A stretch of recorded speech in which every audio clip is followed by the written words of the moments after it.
विघ्नेश्वर गणेश गणपत जगद्रक्षक श्रीशंकर सदानंदना सिद्धि विनायक श्री गजानना लंबोदर विघ्नेश्वर गणेश गणपत जगद्रक्षक।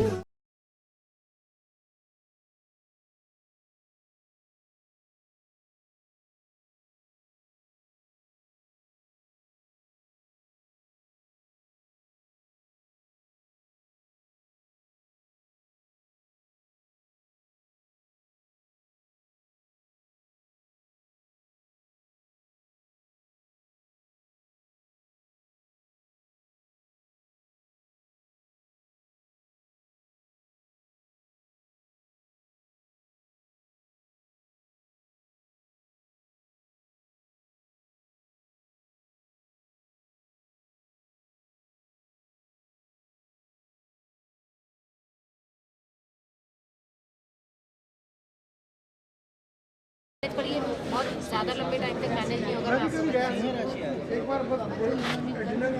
बहुत मुश्किल है।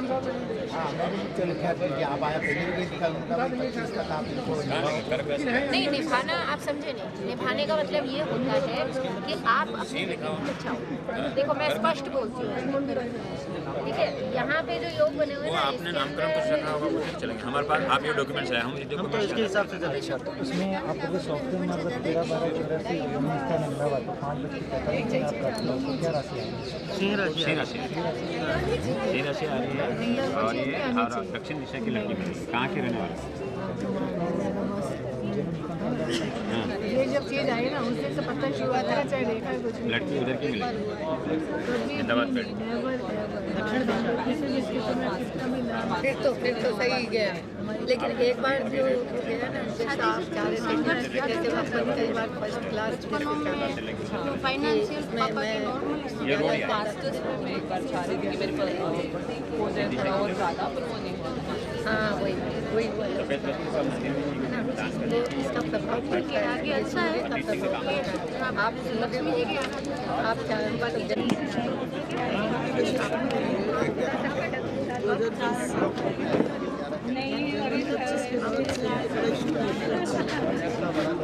हमारे 25 के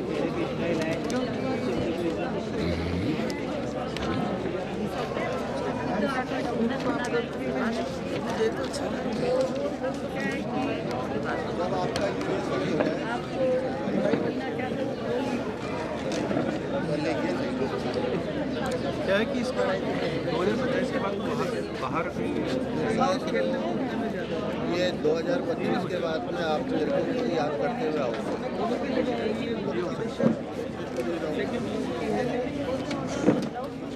टेंशन लेके काम नहीं होता है।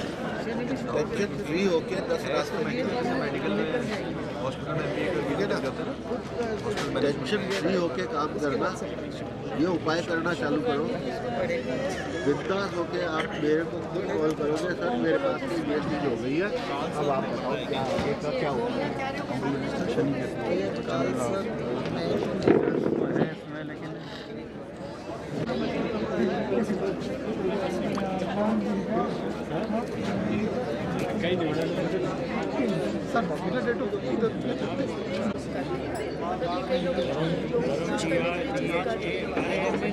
कभी कभार विचारधारा है कि नहीं ये चीज गलत है,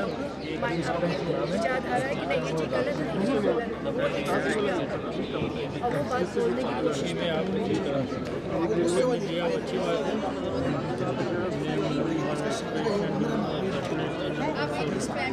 मेरा डॉक्यूमेंट्स का नाम तो सिर्फ बच्चों से आप अभी तक हासिल कर रहे हो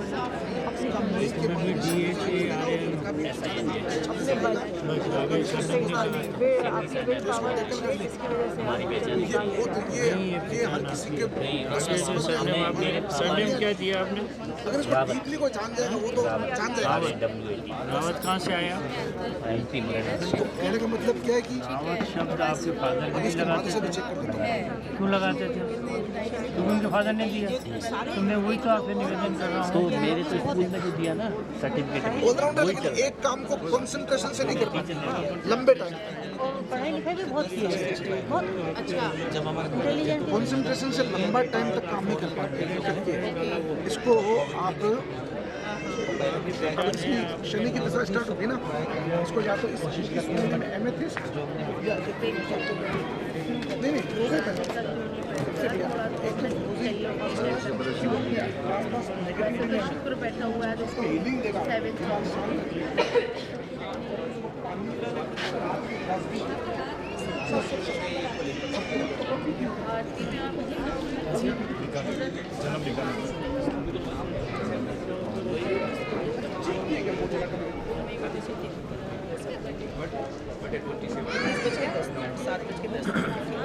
एक्चुअली तुला लगने की कुंडली और राशि जो है वो है मेष राशि। मेष राशि बनी हुई है, आपके जो मेष बनते हैं शुक्र बनते हैं, शुक्र जो है वो जाके सप्तम में बैठे हुए हैं। आपका नेचर ऐसा है कि आप अपोजिट वर्ल्ड को भी अपना बना लें, बहुत तुला के समान बहुत ही बैलेंस करने वाली काफ़ी मिलनसार है। सब कुछ कोई प्रॉब्लम निकाली कर सकते हैं, उसमें ज़्यादा परेशान करना लड़ाई करना ये जरूरी है। लालच वाला हाथ है ना, चले जाएगा एक का 4 हो जाए, एक का 10 हो जाए, और मेरी कुंडली अलग होगी अपनी। क्या भरोसा मेरे में वो बढ़िया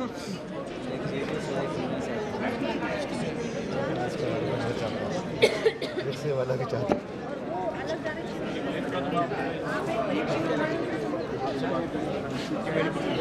मैच करानी पड़ेगी तो हमारी ये वाली इससे क्या करते हैं, क्या करते हैं ये है तो कुछ पैसा भी लगता है। हाँ मतलब पैसे के काम चले इसका कहीं कुछ चल भी रहा है, या फिर हो सकता है कोई पसंद कोई ये जाते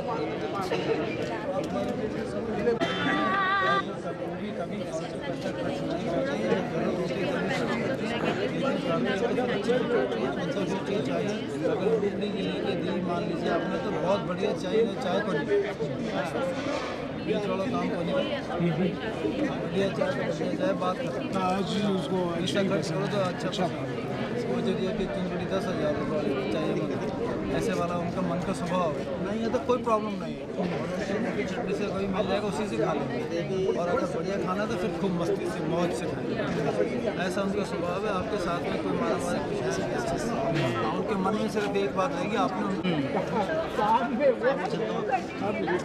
आपका जो वगैरह पकड़ ऐसा कोई मतलब नहीं कि आज रात को दिया वो सुबह हुआ ऐसा महल बना दिया आपके बच्चे मेरे बच्चे पता ही वो बच्चे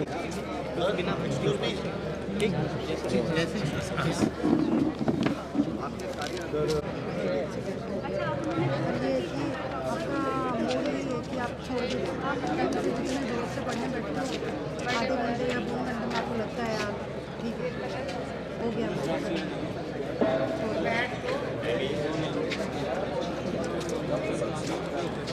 ऐसा करते हो ना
शनि केतु बैठा हुआ है।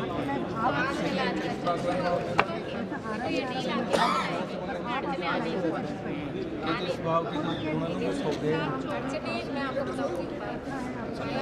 करेंगे नहीं क्योंकि चंद्रमा बैठा है सीख चलेंगे। सर आप कोई भी काम कर सकते हो लेकिन उस सोरा से बाहर आना पड़ेगा, आपको चंद्रमा से बाहर निकलना पड़ेगा।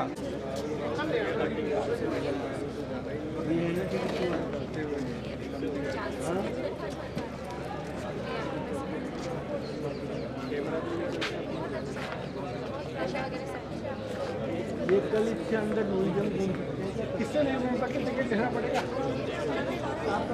इस बार अपने बल्क में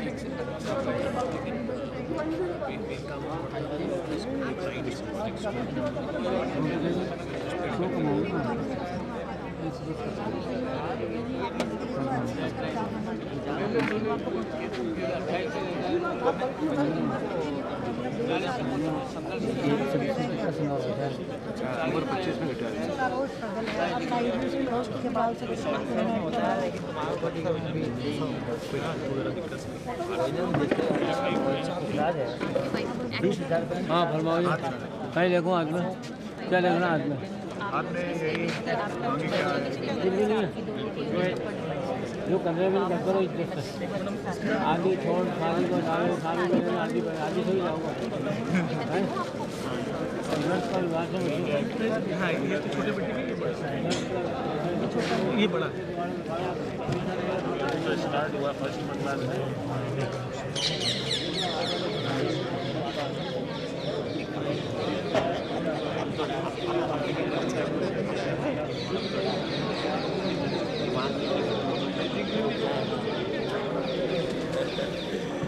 व्यवधान कौन जी आपसे व्यवधान शुरू हो गया ना बात में क्या करता है एक स्प्लिट पर्सनैलिटी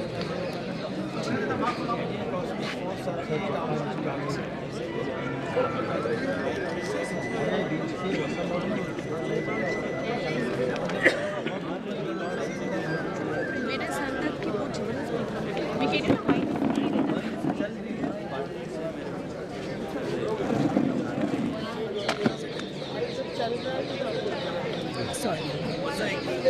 मैं क्या करूँ, वो तो वो पार्टनर कर रहे हैं, मैं थोड़ी जाता हूँ।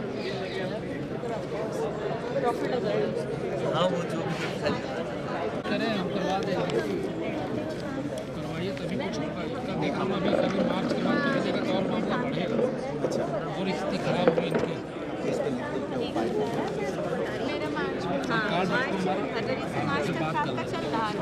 फरवरी से जुलाई तक आपको प्रमोशन मिलना था। हाँ क्योंकि कई लोगों को पीछे करके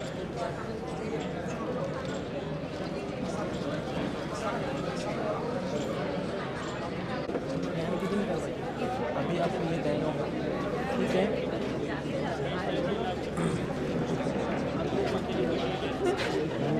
अरे यहाँ से इन्होंने बोला काम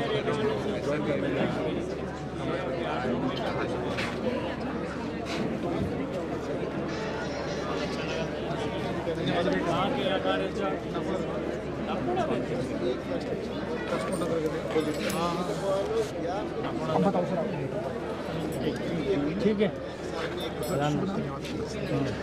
हाँ बेटा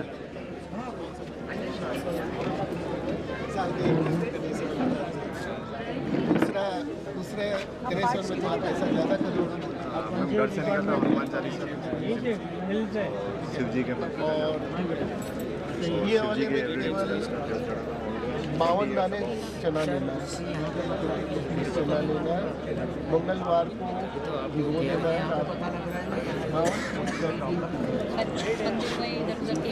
यहाँ से काले चने यहाँ पे ये चीज़ें या मंदिर में वैसे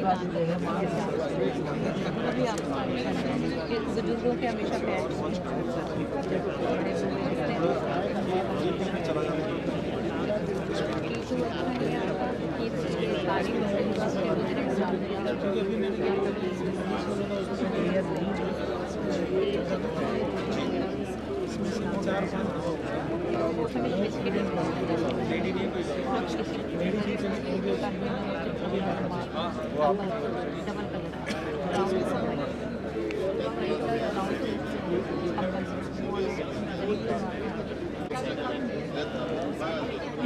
पर आपने कभी नवांश के अंदर अपने शुक्र को देखा? That's a great, I know that's a great position for your.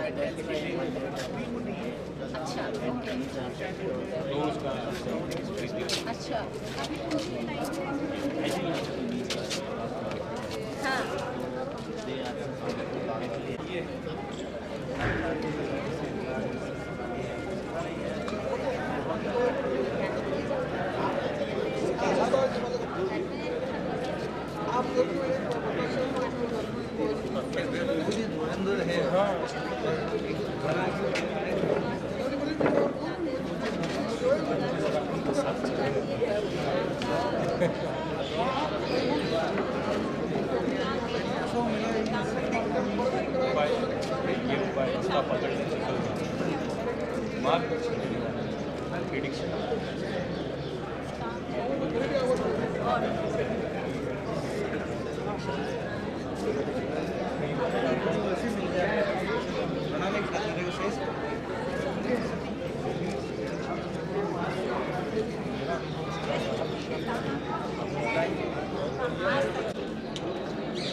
मोती पहन अब ये सारे भगवान को सारे लोगों को राजी करना चाहते हैं, क्या संभव है? क्या संभव है? क्या मैं उनसे पूछता हूँ क्या घर में 5 आदमी बढ़िया उनको 2 कोटी का 2 कोटी कितना है?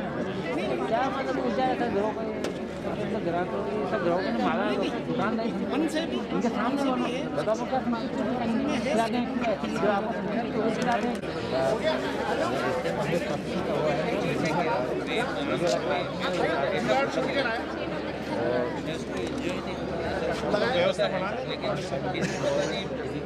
आप कैसे पीछे रह गए? आप भी कहते क्या? ये भी कहते क्या?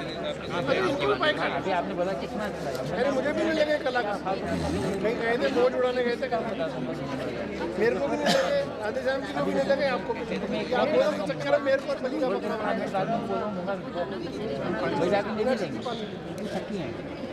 ये सोचते ये काम नहीं, ये काम करते हैं, ये काम नहीं करते, उसको विश्वास नहीं पड़ा। आप 1 महीना मुझे कॉल आप कहाँ से? मैं जाता हूँ, मैं जरूर बताऊँ, मुझे वो जरूरत है।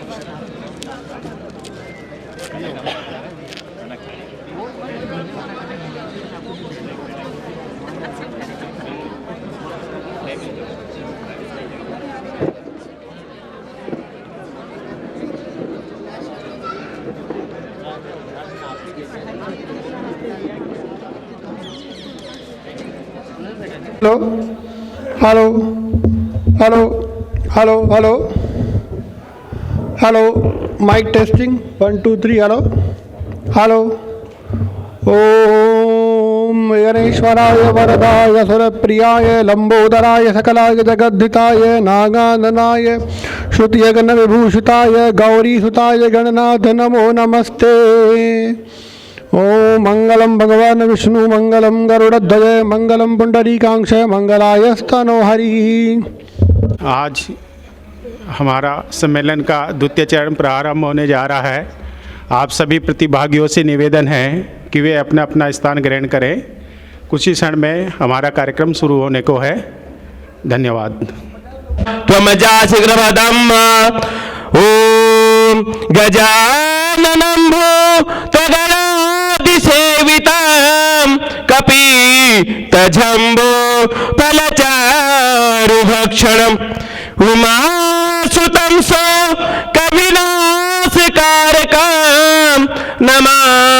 विघ्ने स्वरपाद पंकजं नमामि विघ्ने स्वरपाद पंकजं रामाय रामभद्राय रामचंद्राय वेदसे रघुनाथाय नाथाय सीताया पतये नमः सीताया पतये नमः श्री राम राम रघुनं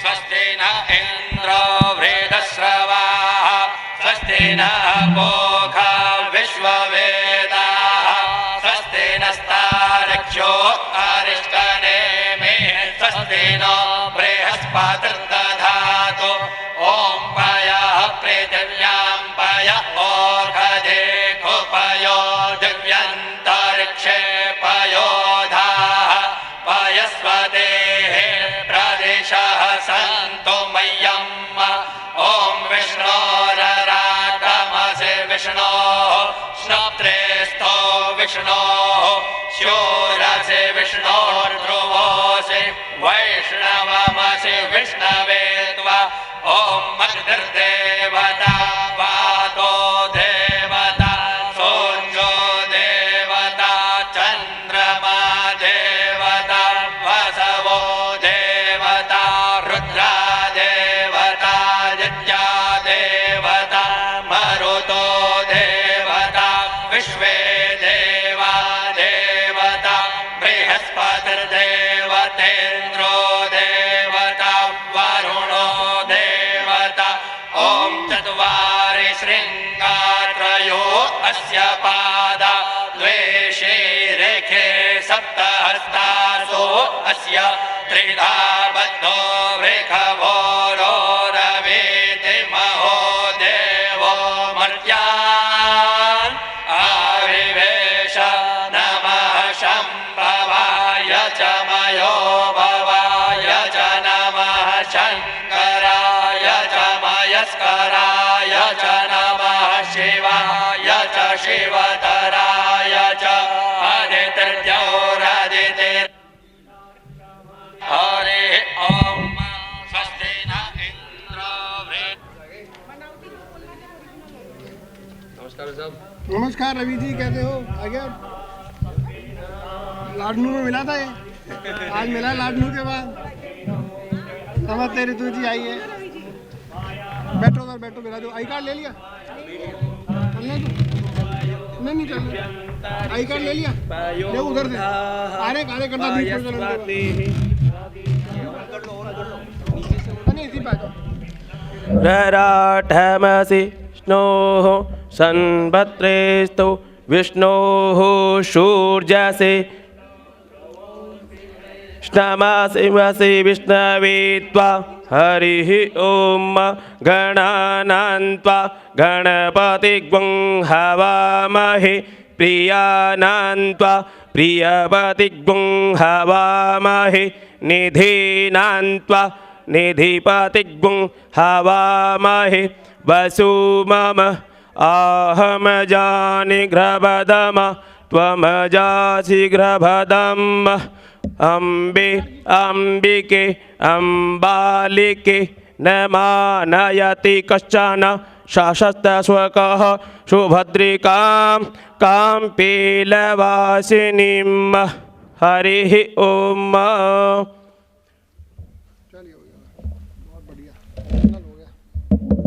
भाविन देसाई गुजरात से भाई साहब मंच पे पधारेंगे स्वागत सत्कार के लिए। महावीर स्वामी महाराष्ट्र से, संजय मराठे महाराष्ट्र से, सर आप भी आएंगे। शनि वर्मा गोरखपुर से, अभिषेक भारद्वाज जयपुर से और कांता जोशी जी अजमेर से। आएंगे आप कांता जी?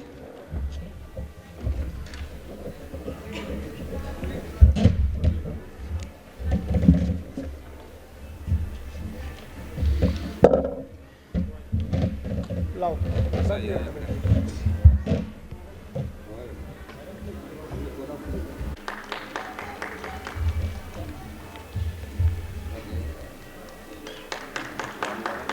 मौसा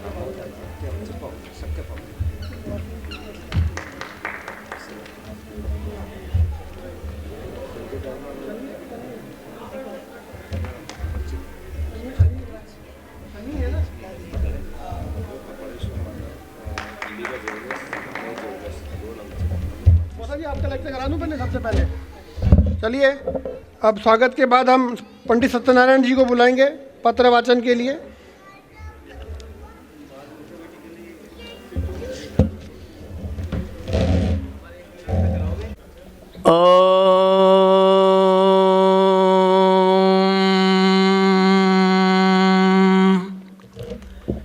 कृष्णाय वासुदेवाय हरे परमात्मने प्रणत क्लेशनाशाय गोविंदाय नमो नमः।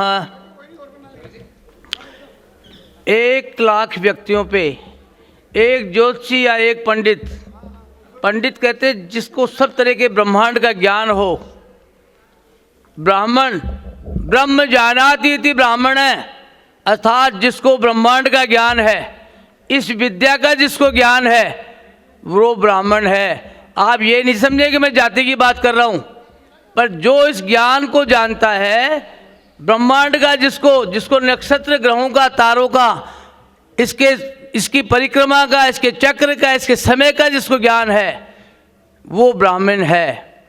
आप 1,00,000 व्यक्तियों में एक ज्ञानी काफ़ी सफिशिएंट है, वो सबको मार्गदर्शन दे सकता है। आप में से बहुमूल्य अलग अलग सब मणि हैं, आप विद्वान पूरे देश से आके इकट्ठे हुए हैं।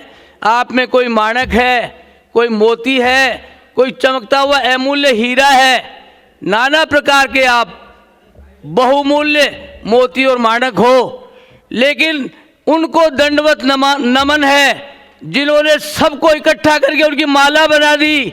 वो है महान विद्वान ज्योतिषाचार्य तपस्वी पंडित चंद्रशेखर जी शर्मा और डॉक्टर रवि जी शर्मा, जिन्होंने सारे मोतियों की, सारे माणक मोतियों की ऐसी अमूल्य माला बना दी कि आप सब इकट्ठे होके आपस में एक दूसरे को विचार विमर्श कर रहे हो, जनता को लाभ पहुंचा रहे हो, अखबारों में आ रहा है उससे लोगों की जिज्ञासा बढ़ा रहे हो, इसकी प्रेरणा दे रहे हो कि लोग इस ज्ञान से लाभ उठाएं। समस्या हो तो किसी ज्योतिषी के पास में जाके समस्या का निराकरण पूछें और मार्गदर्शन लें। ये अद्भुत भगवान ने गीता में कहा है, मैं विद्याओं में परा विद्या हूँ, नरों में राजा हूँ, समुद्रों में पानी की तो ऐसे जो विशाल व्याख्याएं की, उन्होंने अपने आप को परा विद्या बताया है। विद्या जिसे मदर ऑफ साइंसेज, ज्योतिष साधारण विद्या नहीं है, जिसे मदर ऑफ साइंसेज, आप चाहे जो इसमें से खोज सकते हैं। और वेदों में इसको तीसरा नेत्र कहा है। आज के 20 साल बाद झांक के देखने की क्षमता केवल ज्योतिष में है और कोई ऐसी विद्या नहीं। आज भी अगर सूर्य ग्रहण का टाइम चाहिए कि कब होगा 20 साल बाद, तो 100 साल वाले पंचांग में आपको मिल जाएगा, लेकिन नासा वाले अभी नहीं बता सकते आपको। इसलिए ये अद्भुत विद्या है। आज का सब्जेक्ट रखा गया है, मैं सब आपको नमन करता हूँ, सारे विद्वानों को। अब आज का जो सब्जेक्ट रखा गया है मांगलिक योग, तो एक मेरा 18 अक्टूबर 2024 को एक मेरा लेख छपा था दैनिक भास्कर में, हस्तरेखाओं से जानिए मंगली योग, 18 अक्टूबर 2024 को, वो अखबार है मेरे पास। उसमें मैंने यही लिखा था कि किसी के पास जन्म कुंडली नहीं हो, मंगल योग कैसे जाने, तो बिना कुंडली के भी मंगल योग का पता लग जाता है। आप देखिए, आपके सामने ये हस्तरेखाओं का एक चित्र लगा हुआ है, उधर एक कुंडली लगी हुई है। तो कुंडली के विद्वान तो आप सारे सभी जानते हो, मंगल योग देखते हो। लग्न में, चतुर्थ में, सप्तम में, अष्टम में और द्वादश में अगर मंगल बैठा है, तो ज़्यादातर जो लोग विद्वान केवल पूजा पाठ या थोड़ा सा मुहूर्त वगैरह निकालते हैं, वो लोग उसको मंगली घोषित कर देते हैं। लेकिन उसके आगे मैं जो आपको चीज़ें और बता रहा हूँ, वो आप सभी लोग विद्वान जानते हो, या विद्वानों के अलावा तो और कोई है नहीं, सभी लोग आप जानते हो। इन्हीं ग्रहों में अगर शनि इन्हीं स्थानों पे लग्न, चतुर्थ, सप्तम, अष्टम और द्वादश, इन्हीं में अगर पापक ग्रह शनि, राहु, केतु और सूर्य भी अगर बैठा हो, वो भी मंगल की काट करता है, मंगल का प्रभाव भी देता है। जिन जिन की कुंडलियों में मंगल के अलावा अगर ये ग्रह उन्हीं 4 स्थानों में बैठे मिलते हैं तो उन लोगों को भी मंगल का प्रभाव झेलना ही पड़ता है। इसलिए आप केवल मंगल को नहीं देखकर राहु, शनि, सूर्य और केतु इनका भी अवलोकन करें अगर वहाँ बैठे हैं। साथ में जिसके लग्न में केतु, सप्तम में राहु, सप्तम में केतु और लग्न में राहु ऐसा बैठा हो तो उसका अद्भुत योग, जो एक बार मैंने शायद कई बार आपको बीमारियों पे जब लेक्चर दिया, अभी भी बता देता हूँ, ये अद्भुत योग है जो प्राय दोनों पत्नियों में से किसी एक को तो बीमार रखता ही है। हो सकता है दोनों को कोई शिकायत रहती हो। लग्न में राहु, सप्तम में केतु, और लग्न में केतु और सप्तम में अगर राहु हो, यूजुअली दोनों पति पत्नियों की तबीयत प्राय छोटी मोटी खराब तबीयत रहती है। वो तबीयत भी वैवाहिक जीवन बिगाड़ने का काम करती है। अब आइए देखिए, हम चलते हैं हस्तरेखाओं से। ये अंगूठा है, सबको दिख रहा होगा। जिसका अंगूठा छोटा हो, पीछे नहीं मुड़ता हो, जिसका अंगूठा माइक एक और है ना, वायरलेस वाला, वो बड़ा टेबल चालू कर लो, इसको ऑन कर लो, तो क्या मानोगे नहीं? ऑन करो इसको। ला मेरे को तो फूक मारने से नहीं चलता, मंत्र थोड़ी है वो।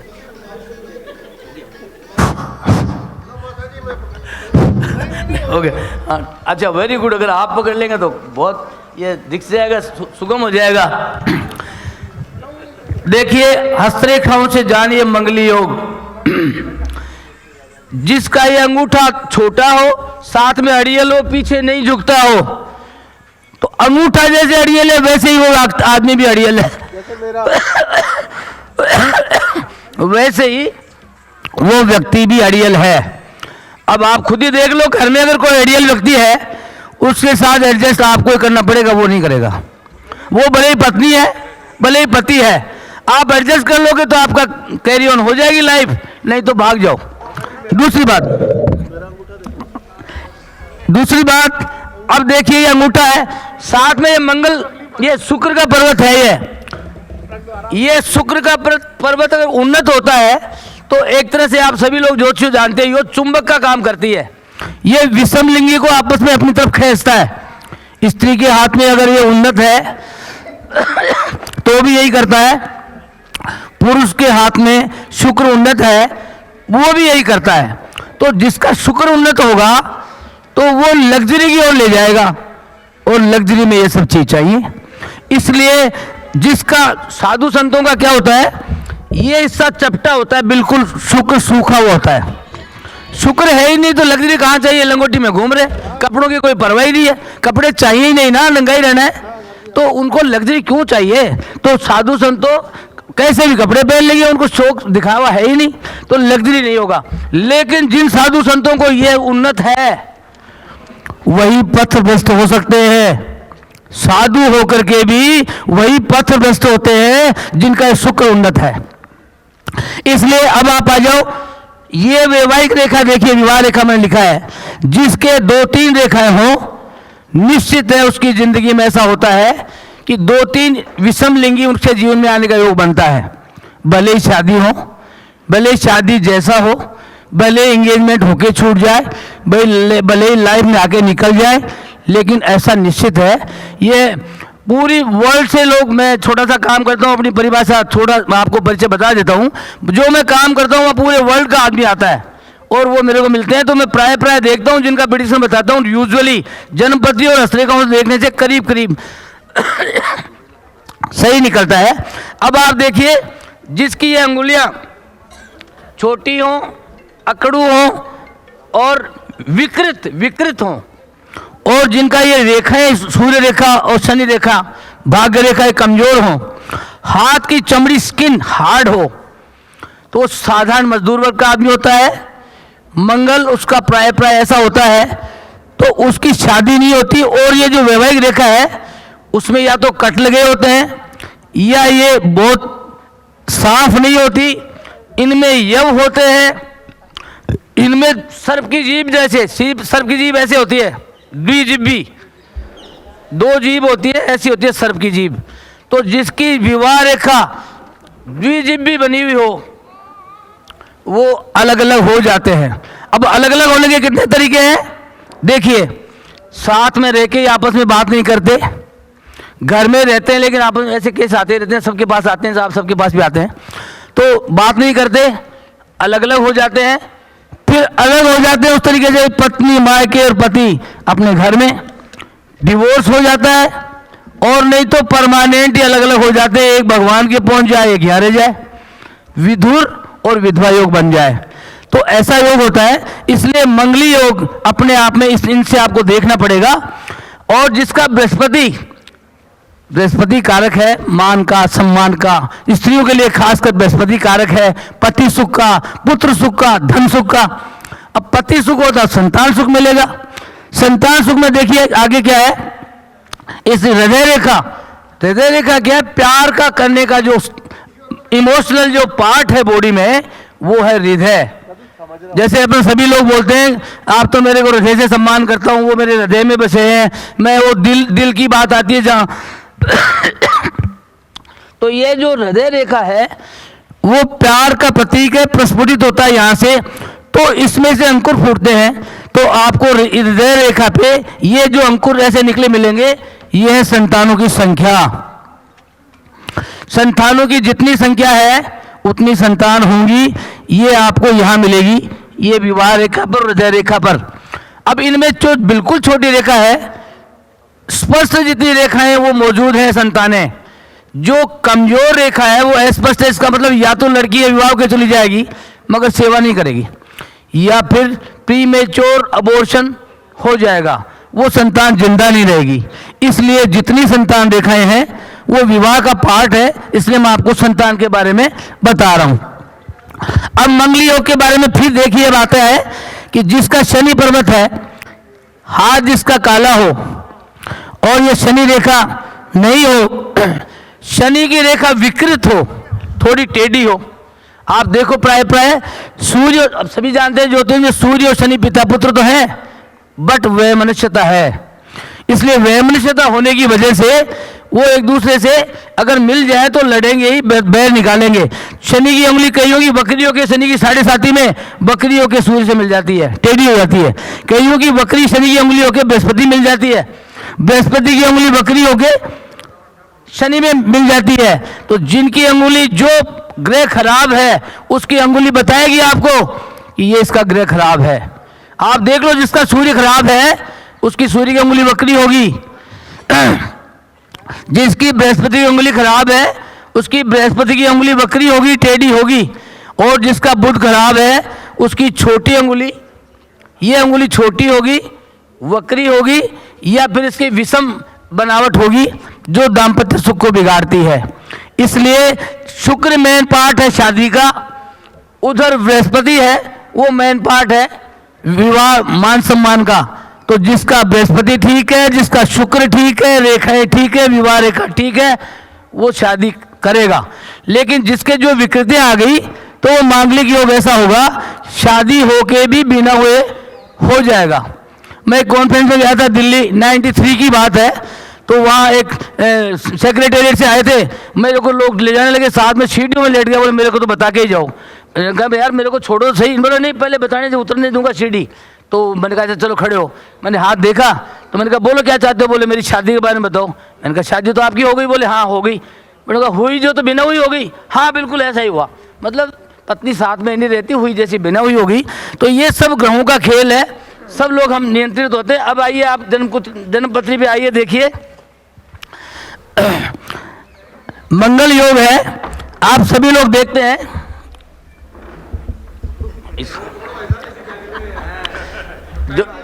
देखो जो साफा बांध लेता है ना पगड़ी, वो कभी बीच में नहीं छोड़ सकता समाज को और अपने घर वालों को। इसलिए हाँ, घर वालों की पगड़ी जिसे बांध ली ना, पूरे परिवार को संभालना पड़ता फिर।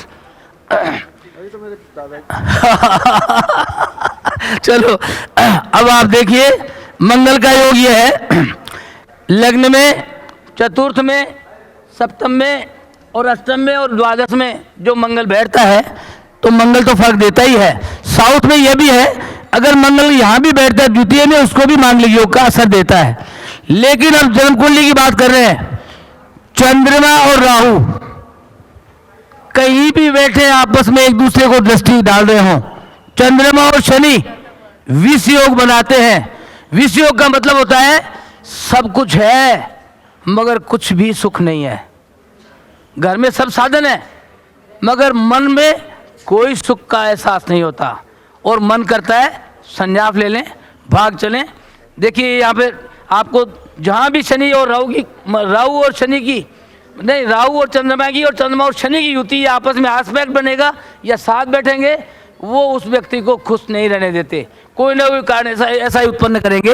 और खासकर चंद्रमा और शनि की युति हो, लग्न में केतु सप्तम में राहु जो मैंने अभी आपको बताया वो हो, तो वो दाम्पत्य सुख विहीन व्यक्ति होता है। पूरी जिंदगी में उसको दाम्पत्य सुख नहीं मिलता है और मंगल का भी काम करता है।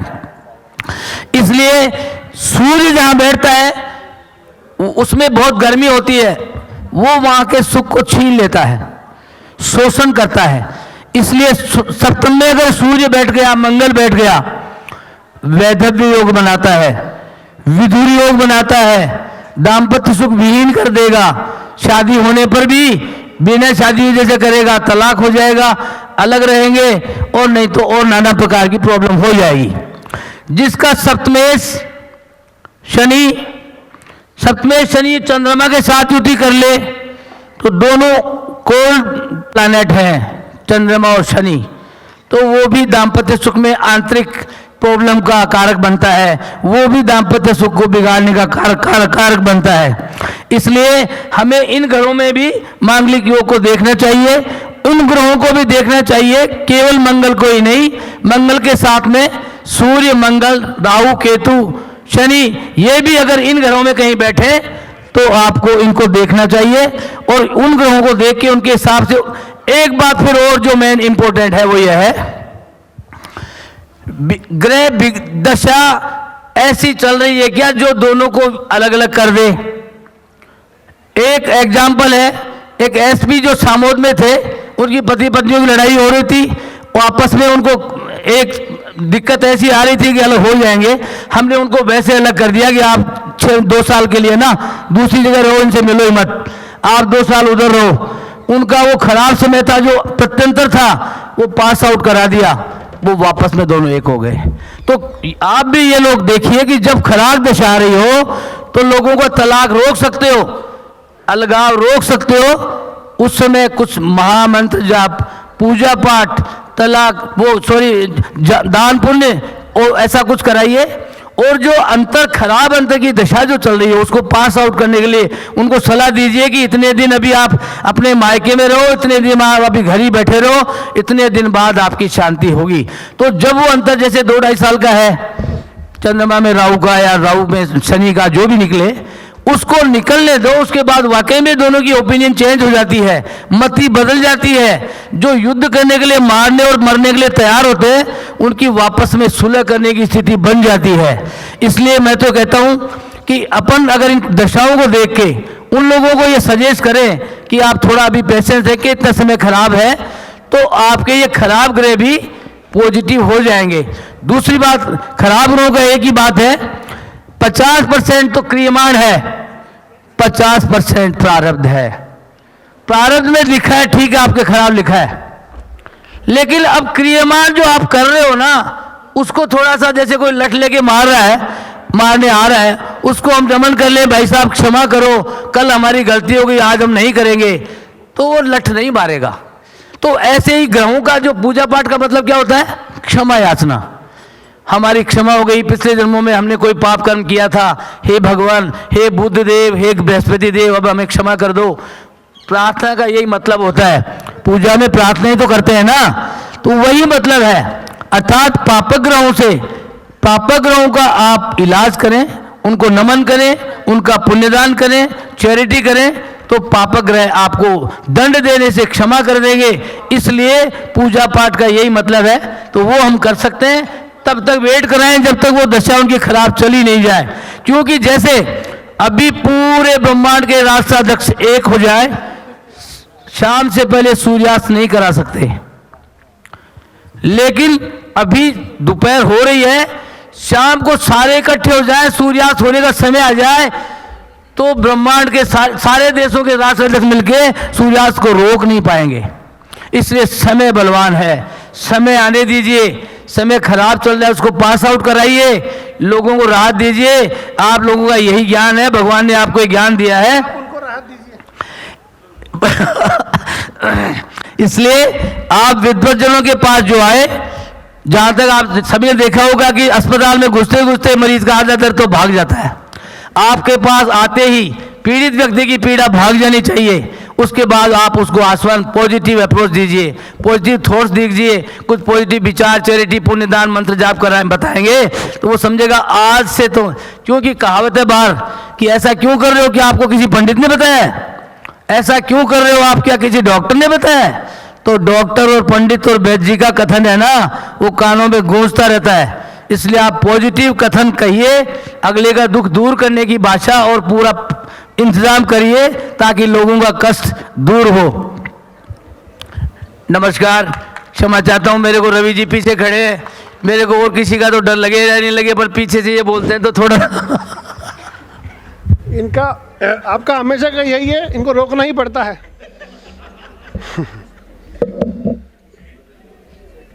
इतना कुछ है मौसा जी के पास कि वो रुकते ही नहीं है,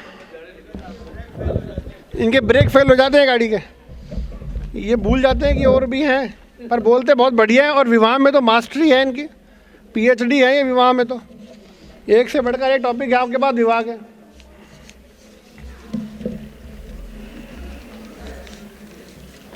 कल ही शायद कोई हाथ दिखाने आया था, उसको कह दिया कि एक महिला को तेरे 3 पति हैं। वो बेचारी डर गई।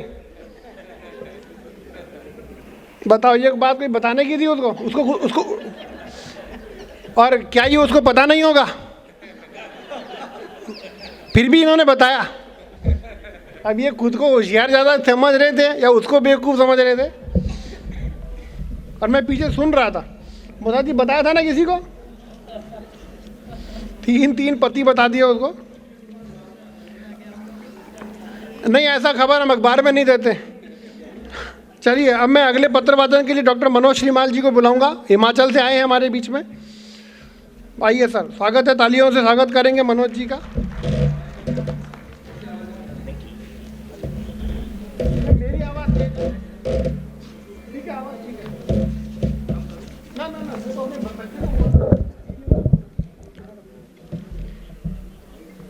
राधा साध्यं साधनं यस्य राधा, मंत्रो राधा मंत्रदात्री च राधा, सर्वं राधा जीवनं यस्य राधा,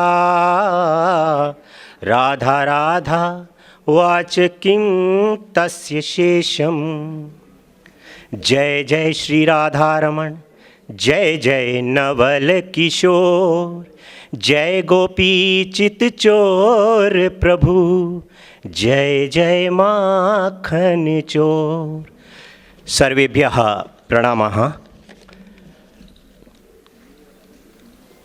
नमः सभायै साधक्षायै। सर्वप्रथम आन बान शान और वीरता के प्रतिबिंब महाराणा प्रताप, बलिदान की साक्षात प्रतिमूर्ति मां पन्ना धाय और भक्तिमती मीरा की यशोभूमि, इस भूमि को मैं प्रणाम करता हूं। मंच पर उपस्थित सभी विद्वत वृंद को साष्टांग नमन करता हूं और ज्योतिष ज्ञान से आप्लावित इस प्रांगण में उपस्थित सभी देवज्ञों को नमन करते हुए अपनी बात को प्रारंभ करता हूं। वस्तुतः आदेश हुआ है कि मंगल दोष पे मैं कुछ अपने विचार रखूं। वस्तुतः मेरे पूर्व वक्ता ने मंगल दोष पे जितने भी विचार थे वो विस्तृत रूप से रखे, लेकिन चूंकि आयोजन सचिव मित्रमणि डॉक्टर रवि शर्मा जी, जो कि मेरे सहपाठी भी रहे हैं।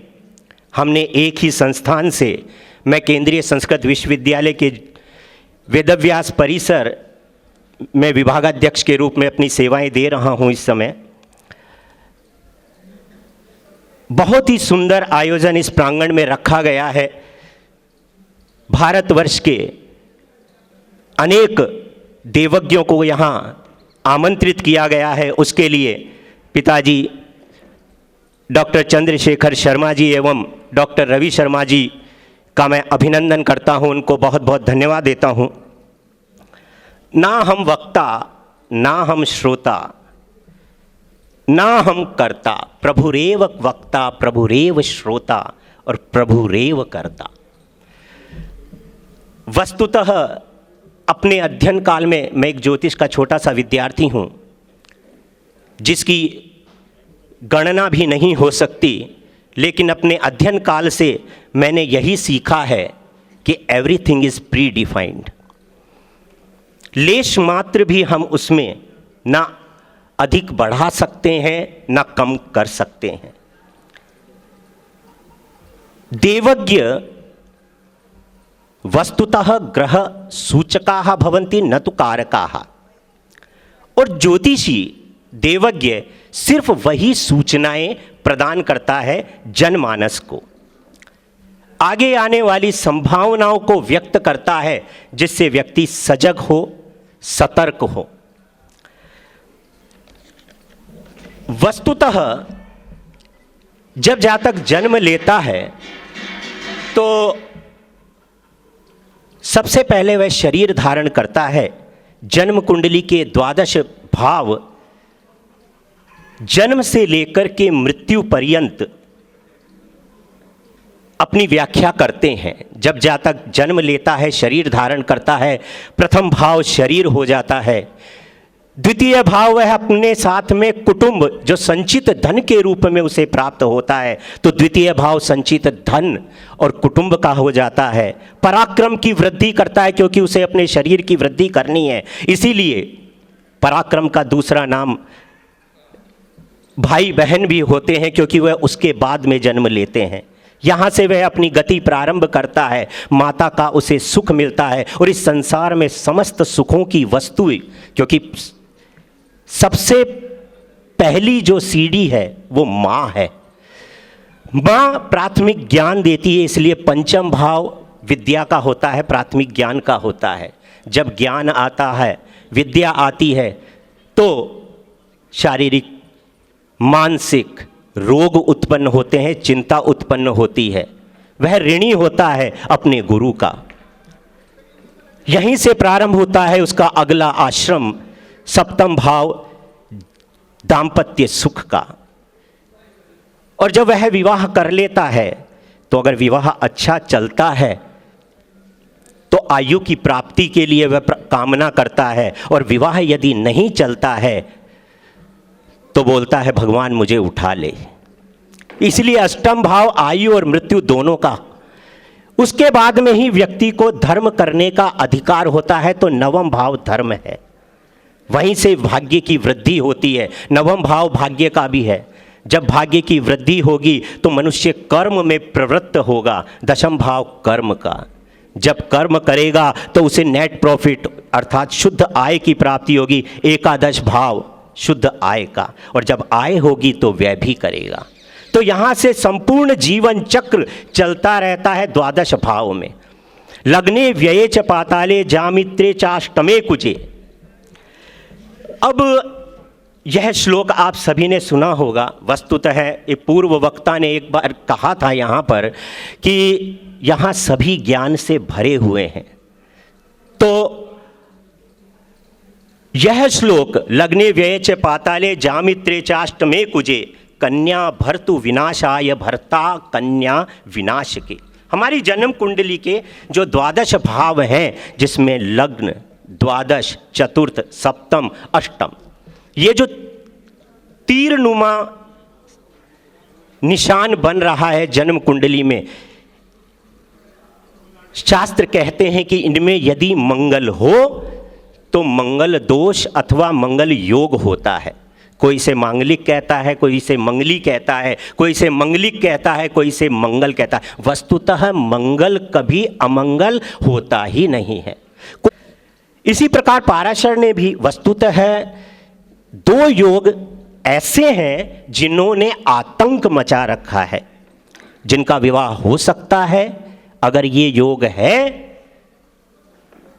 तो विवाह नहीं होता है, क्योंकि ये योग है, उसके लिए मंगली कुंडली आनी चाहिए। एक है काल सर्प दोष और एक है मंगल दोष। ये दोनों दोषों ने, दोनों योगों ने संपूर्ण ज्योतिष पे कब्जा कर रखा है। अब वस्तुतः यदि देखा जाए प्रैक्टिकली तो 50%, क्योंकि 12 भाव हैं और 12 भाव में 6 भाव चले गए आपके, 6 भाव का मतलब है 50% मंगल दोष से पीड़ित होगी ही होगी आपकी कुंडली। पाराशर कहते हैं कि लग्ने व्यये सुखे वापि सप्तमे वाष्टमे कुजे शुभ दृग योग हीने च पतिम हंति न संशयः। यहां मंगल अशुभ होगा तो ही मंगल दोष की श्रेणी में आएगा। यदि मंगल अशुभ नहीं है, आपका योग कारक बन रहा है, तो मंगल चाहे वह किसी भी भाव में बैठा हो, क्योंकि केंद्र एवं त्रिकोण ये शुभ भाव हैं। त्रिषडाय और त्रिक, त्रि 3, षड 6, आय 11, त्रिक 6, 8, 12, ये 6 भाव अशुभ भावों की श्रेणी में आ गए। 6 भाव शुभ हो गए, 6 भाव अशुभ हो गए। तो यदि शुभ मंगल होगा तो आपके जीवन में उत्साह की अधिकता होगी। अब चूंकि लग्न में मंगल वस्तुतः देखा जाए तो सप्तम भाव कलत्र का है, दाम्पत्य सुख का है। ये 6 भाव लग्न, व्यय, चतुर्थ, सप्तम, अष्टम, ये कोमल भाव हैं। सारा जीवन, संपूर्ण जीवन चक्र इन्हीं भावों के इर्द गिर्द घूमता है।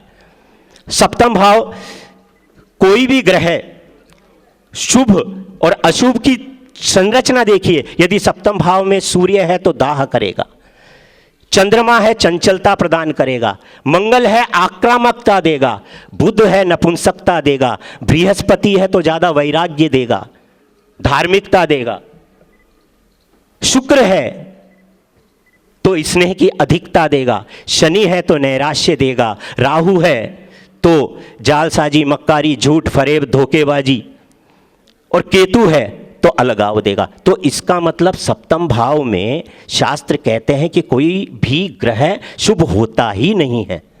अगर सप्तम भाव निर्दोष है तो ही विवाह उसका सफल जाएगा।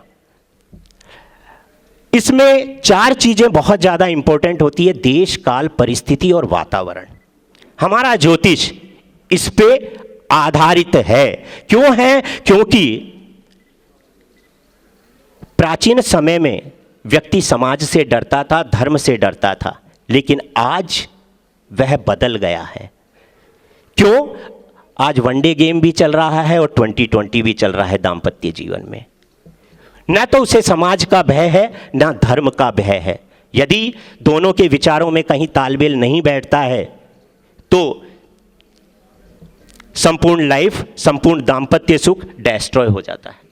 तो ऐसे में देश, हम जानते हैं हमारा भारत देश सुसभ्यता का प्रतीक है, संस्कृति का प्रतीक है। यहाँ विवाह एक संस्कार ही नहीं माना जाता, एक धार्मिक रीति रिवाज माना जाता है, जो 7 जन्मों का बंधन है। और पाश्चात्य संस्कृति में यदि देखें तो वहाँ एक जन्म की भी खबर नहीं है। तो इसीलिए पहले के ज़माने में ऐसा नहीं था, झगड़े होते नहीं थे या मनमुटाव होते नहीं थे, विचारों का तालमेल बनता नहीं था या होता था, लेकिन वहाँ 4 दीवारी के बाहर वो चीज़ नहीं आती थी, पूरी जिंदगी बदल जाती थी। तो एक श्लोक और है कि तनु धन सुख मदनायुर्लाभ व्ययगः कुजस्तु दाम्पत्यम विघटयति तद ग्रहेशो न विघटयति तुंग मित्र गेहे वा। यदि यही मंगल उच्च का है, स्वराशि का है, मूल त्रिकोण का है, और शुभ के साथ स्थित है, शुभ युति में है, शुभ मित्रों के द्वारा दृष्ट है, तो वह मंगल कभी भी अमंगल नहीं करता है। कल ही एक हमारे मित्र कह रहे थे और पेपर में भी आया है कि 28 वर्ष के बाद में दोष नहीं रहता है। वस्तुतः दोष तो जीवन भर रहता है। जब जन्म कुंडली में एक बार दोष आ गया तो वो खत्म कैसे हो सकता है? ये बात अवश्य हो सकती है कि हम उस दोष को झेलने के काबिल नहीं रहे। निश्चित है कि 28 वर्ष के बाद में विवाह की मूल आयु 18 वर्ष और 21 वर्ष कानून के द्वारा मानी गई है, और कालांतर में भी, प्रारंभ में, बचपन में भी, और हमारे कई मारवाड़ी जो बंधु हैं वो उनकी सोच ही प्रारंभ हो जाती है कि विवाह आयु निर्धारित आयु में ही कर दी जाए। क्यों? निर्धारित आयु में करेगा तो व्यक्ति धन भोग में कम समय बिताएगा। जब एक बार भोग संपन्न हो गया तो नेचुरल है कि जब भोग खत्म हो जाता है वहीं योग की सृष्टि होती है। तो 28 वर्ष तक जब वह पूरे भोग में लिप्त हो जाता है कपल, तो उसके बाद में वह बिजनेस की तरफ उन्मुख होता है, फिर जम के पैसा कमाता है, क्योंकि वो एक चीज पूर्ण कर ली है उसने। तो 28 वर्ष के बाद में मनुष्य की भावनाएं निर्बलता ले लेती है कि ठीक है, अब आधी जिंदगी तो बीत ही गई है और इसके बाद में अब क्या, तो सामंजस्य बैठा लेंगे। और दूसरी चीज है, कल मेरे पास में मैंने 3 कुंडलियां देखी, ज़्यादा कुंडलियां मैं नहीं देख पाया।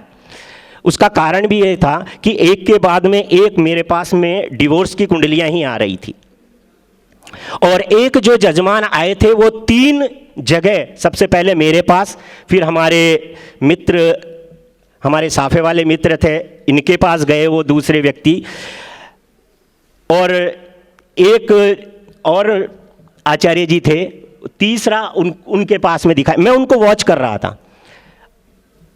सिंपल सी बात है, आप उसकी पद्धति देखिए कि वह व्यक्ति मेरे पास में आके बोलता है कि मेरी बेटी का द्वितीय विवाह है ये, उसके लिए मैं कुंडली मिला रहा हूँ, और दोनों लड़का लड़की आपस में पसंद कर रहे हैं, लेकिन लड़के ने पहले डिमांड नहीं करी, लेकिन अब वह डिमांड कर रहा है, तो आप मुझे ये बताइए कि उससे करनी। अब नेचुरल है, जब 10th हाउस में जब राहु होता है, 9th हाउस में जब राहु होता है, पाराशर 9th हाउस पिता का मानता है, तो 10th हाउस भी पिता का है, लेकिन पाराशर 9th हाउस भी पिता का मानता है।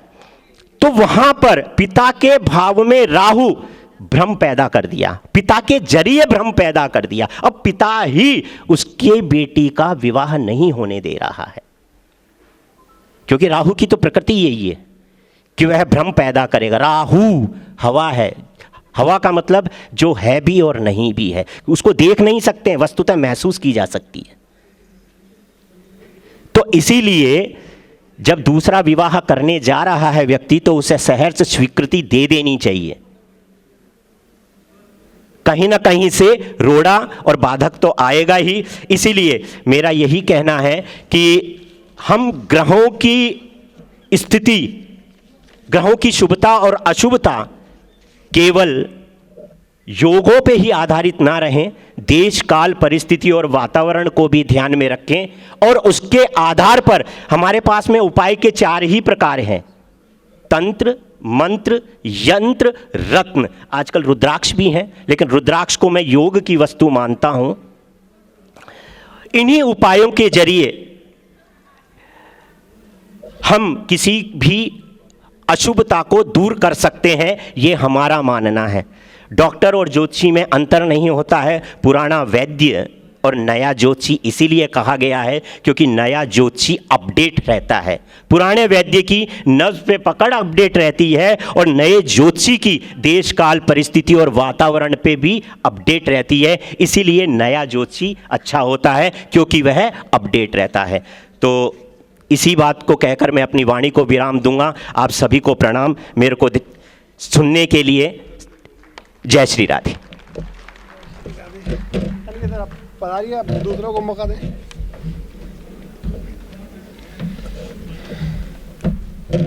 सहपाठी हैं ये, हमने आचार्य साथ में ही किया था।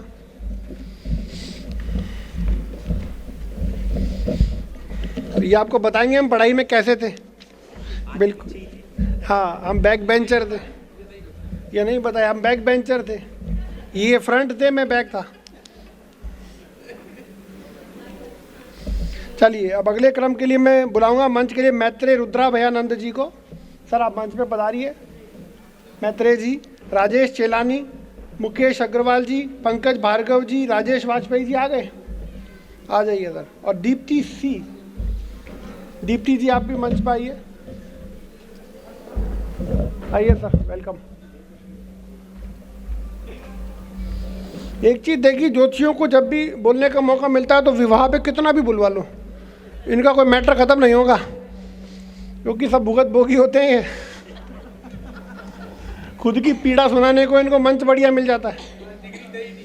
खुद की वो कुंडली देखते हैं, खुद का सारा देख लेते हैं, खुद को क्या क्या हुआ था। हाँ, और मौसा जी उनके चैंपियन है सबके। आइए सर।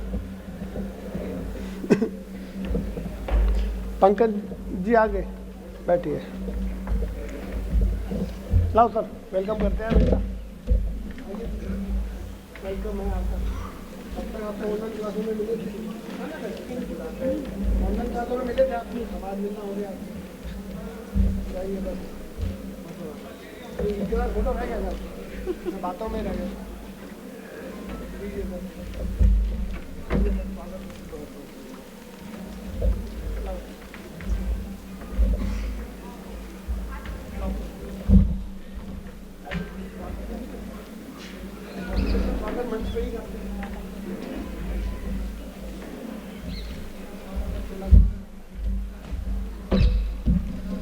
चलिए, समय हमारे पास बस 1.5 घंटा और है, तो फटाफट से पत्र वाचन लेते हैं। नेक्स्ट में मैं लेना चाहूँगा, मनोज श्रीमाल जी का हो गया, नीलू कछारा, उदयपुर, आप आएंगे?